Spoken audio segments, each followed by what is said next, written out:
உற்சாகம் டிவி நேயர்கள் அனைவருக்கும் வணக்கம்.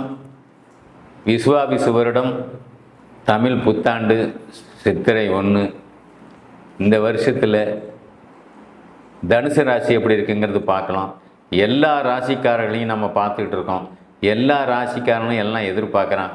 12 ராசிக்காரனுமே பொதுவாக என்ன பண்ணுவான், ராசி பலனை பார்க்க தான் செய்கிறான். நம்ம ராசிக்கு என்ன சொல்லுவார், நாம் எப்படி இருக்க போகிறோம், நம்ம குழந்தைகள் எப்படி இருக்க போகுது, நம்ம மனைவி எப்படி இருக்க போதா, நமக்கு எப்போ கல்யாணம் நடக்கும், எப்போ வேலை கிடைக்கும். பெரும்பாலானவர்கள் ஜாதகத்தை தூக்கிறதே இது தானே. ஒரு 50% பேர் பெரியவங்க ஜாதகத்தை எதுக்கு தூக்குறாங்க, என் பிள்ளைக்கு எப்போ கல்யாணம் நடக்கும், என் பையனுக்கு எப்போ கல்யாணம் நடக்கும். ஒரு 50% பேர் திருமணத்தை நோக்கி தான் பயணம் பண்ணுறாங்க. திருமணத்துக்காக இந்த பாயிண்ட்டை நான் இப்போ ஏன் எடுக்கிறேன் அப்படின்னா, ராசியை குரு பார்க்குறாரு. இந்த குருபலன் சொல்கிறதெல்லாம் ராசியை குரு பார்க்கறதுனால, 2ஆம் இடத்தை குரு பார்க்கறதுனாலையோ, 7ஆம் இடத்தை குரு பார்க்கறதுனாலையோ கல்யாணம் நடக்குதுன்னா இல்லை, தசாபதி தான். 3, 7, 11 எப்போ கல்யாணம் நடக்கும், 3, 7, 11 எப்போ கனெக்ட் ஆகுதோ அப்போ கல்யாணம் நடக்கும். சில அமைப்பில் 2ஆம் பாவகம், சில அமைப்பில் 11ஆம் பாவகம், 12ஆம் அதிபதியும் கல்யாணத்தை கொடுப்பார். கல்யாணம் தாங்க மிக முக்கியம், வம்சவிருத்தி தாங்க மிக முக்கியம்.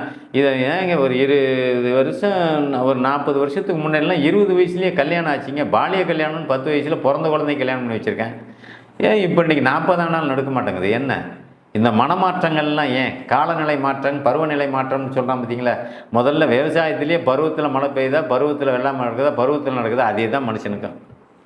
எப்போ பருவம் கெட்டு போச்சு, காலநிலை மாற்றங்களுக்கு எப்போ கெட்டு போச்சோ அதே அமைப்பு தான் மனுஷனுக்கு வந்துச்சு. அன்னைக்கு மாதம் மும்மாரி மழை பெஞ்சுது, மேடு பழுத்துது, மேட்டில் வெள்ளாமை பிரமாதமாக இருந்தது. இன்றைக்கி எந்த மழை பெய்யுது? பருவமே மாறி போச்சா, வெள்ளாமையே மாறி போச்சா? அதே தான் மனுஷனுக்கும். பருவமும் மாறி போச்சு.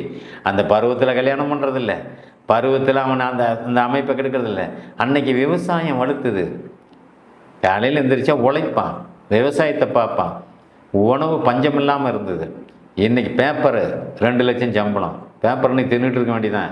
மெட்ராஸில், கோயம்புத்தூரில் ஐடியில் வேலையில் இருக்கிறவங்க, அதில் வேலையில் இருக்கிறவங்க, இதில் வேலையில் இருக்கிறவங்களாம் பேப்பர் தான் தின்னுட்டு இருக்கணும்.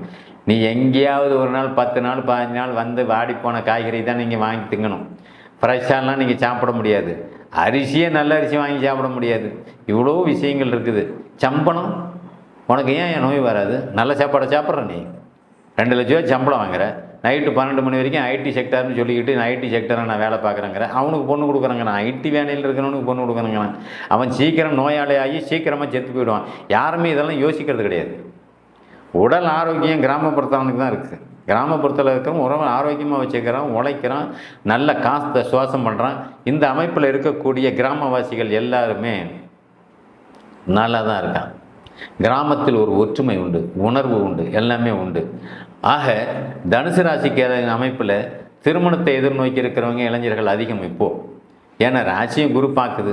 இந்த காலகட்டத்தில் எல்லா ராசிக்காரனுக்கும் பொதுவானது திருமணம் தான். 40 வயசானாலும் நடக்கல, 30 வயசானாலும் நடக்கல. அதில் இந்த புரோக்கருங்க பண்ணுற வேலை அட்டகாசம்.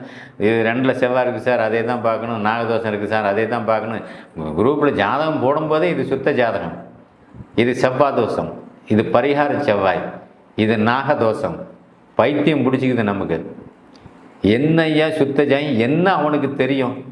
இப்படி தான் ஜாதகத்தை போகிறான். அதிலும் தப்பான ஜாதகத்தையும் போட்டு விட்டுறாங்க. ஜாதகமே தப்பாக ரைட்டான்னு தெரியாமல் ஜாதகத்தை உங்களுக்கு இதில் குரூப்பில் விடுறவங்க நிறைய பேர் இருக்கிறாங்க.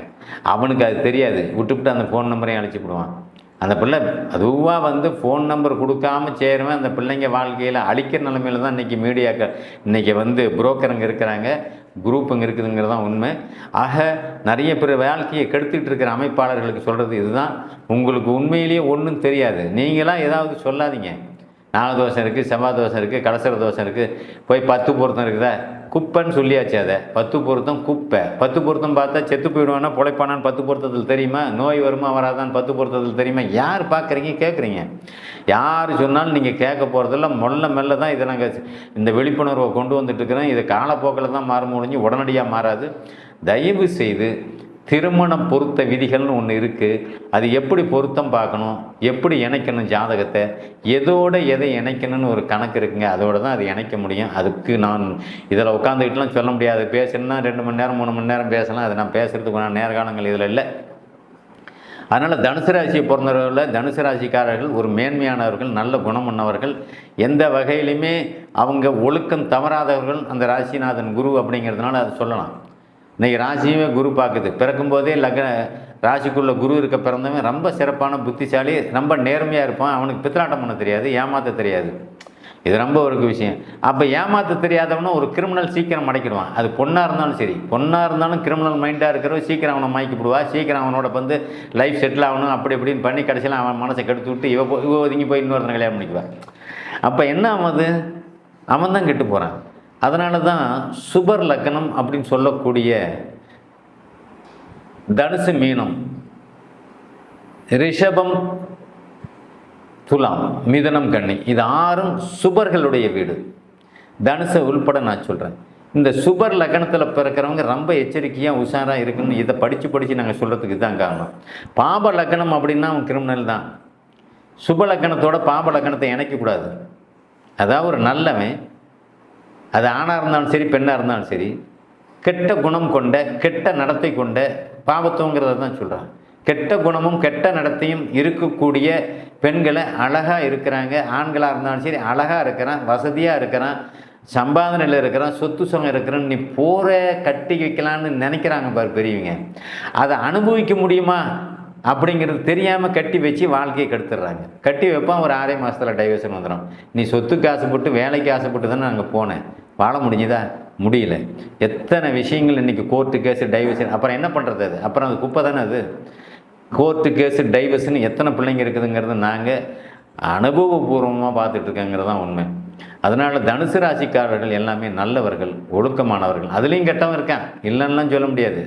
ஒட்டுமொத்தமாக இருந்தால் ராசி பலன் வந்து பொதுவானதுன்னு தான் நான் முதல்லேருந்தே சொல்கிறேன். அந்த பொது பலன் தான். இந்த ராசிக்கு 1 கோடி பேர் இருக்காருன்னா 80% நான் சொல்லக்கூடிய பறந்தும் வந்து அங்கே பொருந்துமே தவிர 20% பேர் அங்கே வேறு மாதிரி மாற்றத்தில் தான் இருப்பாங்கிறது தான் உண்மை. ஆக தனுசு ராசியை சேர்ந்தவர்கள் எல்லோருமே நல்லவர்கள் அப்படின்னு சொல்ல முடியாது. எல்லாமே கெட்டவங்க அப்படிங்கிறது அங்கே கிடையாது. லக்ன ஒளியை பொறுத்து லக்னத்தில் ஒரு நல்ல கிரகம் உட்காந்து அவன் நல்லவனாகவே வாழ்ந்து நல்லவனாகவே இறந்துடுறான். லக்னத்தில் ஒரு பாவ கிரகம் உட்காந்துச்சுன்னா இப்போ ஆரம்பத்துலேருந்தே அவன் வயசு எப்போ வருதோ, எப்போ அவனுக்கு தான் யாருன்னு உணர்றானோ அப்போலேருந்து அவன் வந்து திருடன் ஆயிடுறான், கிரிமினல் ஆயிடுறான். அவன் யாருன்னு உணரும்போது தான் நான் என்ன செய்யணுங்கிற முடிவை அவனுக்கு வருது. அப்போ அது வரைக்கும் அவனுக்கு தெரியாது. அது இளம் வயதாக இருக்கட்டும், 40 வயசாக இருக்கட்டும், 50 வயசாக இருக்கட்டும். 10 வயசு பையன் திருடுறான் தெரியுங்களா? சொல்லிக் கொடுக்கணுமா அவனுக்கு? ஏன்? அந்த ராசியின் குணத்தை அப்படியே பிரதிபலிக்கும். ராசி சனி பார்த்துச்சுன்னா அந்த திருட்டுத்தனம் வரும், கிரிமினல் தனம் வரும். சனி ராகு ஒன்றா இணைந்து பார்த்திங்கன்னா கொடூரமான முறையில் தான் இருப்பான். செவ்வாய் ராகு இணைஞ்சு பார்த்தா கொடூர தன்மையில் தான் இருப்பான், சாப்பிட்டாலாம் இருக்க மாட்டான். ஒருத்தன் நல்லவனா கெட்டவனாங்கிறது தீர்மானிக்கிறதுலாம் நிறைய விஷயங்கள் இருக்குது. அதெல்லாம் விட்டுட்டு நீங்கள் 10 பொருத்தத்தில் போகிற 2 லட்ச ரூபா சம்பளம் வாங்குறான், 15 லட்ச ரூபா வாங்கலான்ட்டு போனீங்க அப்படின்னா அவன் கெட்டவனாக இருந்து கொடுமைப்படுத்துறவனா வந்துட்டானா அந்த பணத்தையும் அனுப்ப முடியாது, வாழ்க்கையில் அந்த பிள்ளை சித்திரவதைப்பட்டு அப்படியே சாகும். இதெல்லாம் உணராத நிலையில் தான் இன்றைக்கி ஜனங்க இருக்கிறீங்கிறது தான் உண்மை.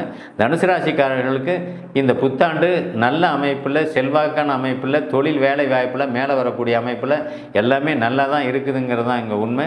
அதே சமயத்தில் தனுசு ராசி அன்பர்கள் மற்றவர்களுக்கு உதவக்கூடிய மனப்பக்குவத்தில் இருந்தாலும் தயவு செஞ்சு அதை ஒரு அளவோட ஒரு லிமிட்டோடு நீங்கள் வச்சுக்கணுங்கிறது தான் உண்மை.